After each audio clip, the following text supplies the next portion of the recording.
I'm Traci from PoppieLady.com. I have been a nurse for about 10 years, and today my son Coco and I are going to show you some tips on how to prevent infant choking and how to help a baby out if they are choking around you.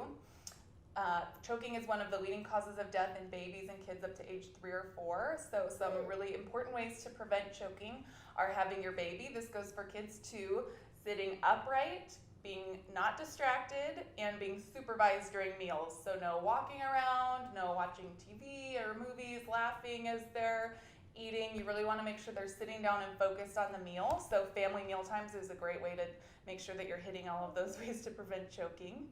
A little anatomy refresher. So down our throat we have 2 tubes.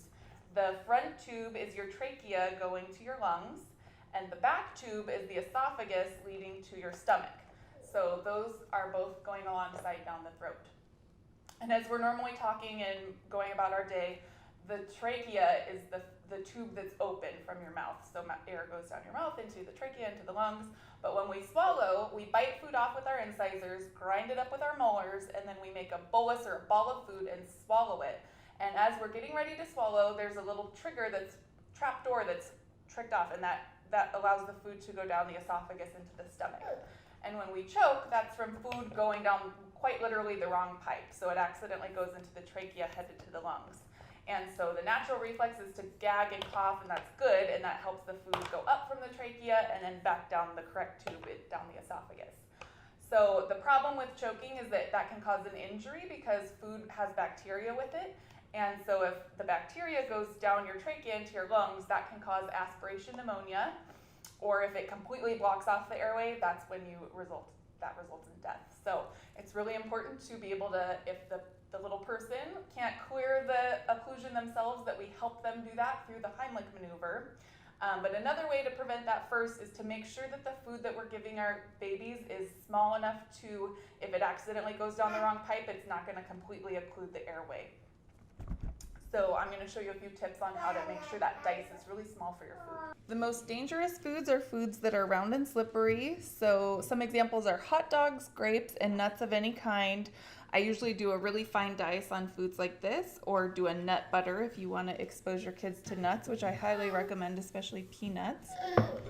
A baby's trachea is about the same diameter as your pinky. So anytime I'm cutting food for Cohen, I try to make it the same size as a Cheerio, which even if it goes down the wrong pipe, it can easily not occlude the airway.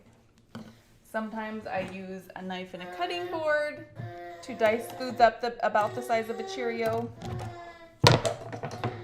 I will use our food processor, and so I'll put all of our dinner or a serving of leftovers in there, and that will make the whole consistency small enough to pass through his esophagus, and if it gets stuck in the wrong tube, the airway. And then also, I love these clippers that we found on Amazon. You don't even need to use a knife and cutting board. You can just stand next to his high chair and dice everything up really small. I'll link those out in the article. And lastly, so this is an example of the perfect consistency. This is a hangry kit from Raised Real, and this is exactly how you want your baby's food consistency to look like. These are a very small dice on pear and quinoa, so that is the perfect size for all of your little food chunks. So as babies don't have their molars yet, we want to make sure they have a really fine dice on their food. But even so, they're going from liquid milk to solids food and learning how to manipulate the food in their mouth. So it can easily happen for them to cough and gag as they're learning, and it's incredibly uncomfortable to be around. The natural instinct for all of us is to just start slapping them on the back, but that's actually the opposite of what we should do. You just want to let them clear it themselves. So as long as they have an effective cough or you're hearing them cry, that sounds like this. You hear air going in and out both ways. You just want to be nearby, stay near them. You can offer them water. I always have water for Cohen at meal times, which he usually throws on the floor, and we go back and forth that way for about 5 minutes. But I spoke to a speech-language pathologist who specializes in kids, and she mentioned that sippy cups are no longer recommended for kids because it causes problem with how their teeth come in and how they speak. So babies can go straight from a bottle with milk to an open cup. This is the Munchkin 360, or a cup with a straw. This is the Juvie Pegu. The point want to intervene is when they either start having an ineffective cough, and that is where you do not hear air going in and out. So that would sound like this. You don't hear air going in and out, or if they're completely silent, they're not able to cry, or usually with babies, they get big eyes, they may be waving their arms, kind of asking for help without words. If that happened, then, and you had somebody else in the home, you're gonna ask them to call 911. If you're by yourself, you're just gonna go ahead and start. I'd pull them out of the high chair, pull their bib off, get them out, and then you're gonna do back thrusts, back blows, and chest thrusts. So you're going to, and I encourage everybody to practice this, not necessarily giving the blows, but just getting them into position, because all of the videos in practice, if you do a CPR class, are with a mannequin, and a baby is so different. I was pretty horrified the first time I tried this because it's pretty hard to get them into position. So you're gonna use your hand to support their neck and keep their jaw open. Do you want your binky? Thank you. And then you're gonna put their head down at a 45-degree angle with their body, like this, legs up, and you're gonna find their shoulder blades and give 5 blows with the heel of your hand directly in between the shoulder blades, kind of headed towards their head. So it looks like this. 1, 2, 3, 4, 5, about 1 per second. And that is about this hard. 1, 2, 3, 4, 5. So you're thwacking them pretty hard there. And then you're gonna flip them over, support their neck. Again, head is kind of down. You find their nipple line, go 2 fingers down, and that's where you're gonna push, and you're gonna push about as hard as 1/3 of the depth of their chest.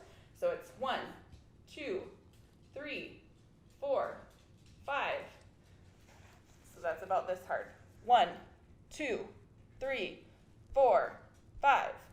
Look in their mouth, and if you see any food near the front of their mouth, go ahead and put your finger in and sweep it out. If you don't see anything or it's in the back of their mouth, just leave it, because you could push it down further and cause it to start all over again. There is a new product on the market called the LifeVac, and I purchased this for $70. This is their travel kit, and it was designed for when the Heimlich maneuver fails, which happens in about 30% of choking cases. So it comes with an adult mask and a baby mask. This is to be used in kids over 1 year old, and it goes over the bridge of their nose onto their mouth, and then you push down, up. It's a one-way valve, so it sucks up whatever was occluding their airway, and at that point you could give effective CPR if they still weren't breathing. So I hope that you don't have to use anything that you've used in these videos, that you've seen in these videos today as rescue maneuvers. But thank you so much for watching. I encourage everybody to take a CPR class. Again, it's really helpful. And my website, The Poppie Lady, is unsponsored reviews and tips from women like you and people. There might be men watching too. But if you have any tips for home, self, baby, beauty, please send them my way, and I love to share them, because I think we can all use more honesty and tips to help us get through life together. So thank you so much for watching. I hope you have a wonderful day.